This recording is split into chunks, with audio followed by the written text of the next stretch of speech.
er þetta staðan. Ég er búinn að laga þetta lekur ekki lengur.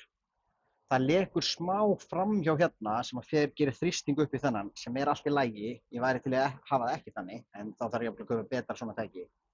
En það góða við það er að ég get opnað þetta sem að lætur vatnið fara hérna og fer í dæluna sem að hleður hana fyrir mig og sprautar vatninu hérna ofan í. Þannig að þá fylli ég hana vatni fyrst sem er mjög hentugt. Þannig að núna ætti ég að geta kveikt á henni bara. Nú er komið þrýstingur og við erum að prófa. Þannig að þetta sem er að koma hérna, þetta er bara dælan. Þetta er svona vökunargaur sem er dælur. Við þurfum líka að finna eitthvað út úr þessu hérna tæki. Þetta er náttúrulega rafmagn og vatn passar ekki saman. Þannig að það er fínt að fá kannski einhverja hillu eða þetta á vegginn til þess að stjórna þessu öllu.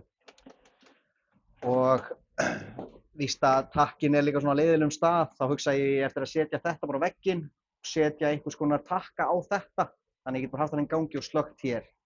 Það er alveg þægilegra.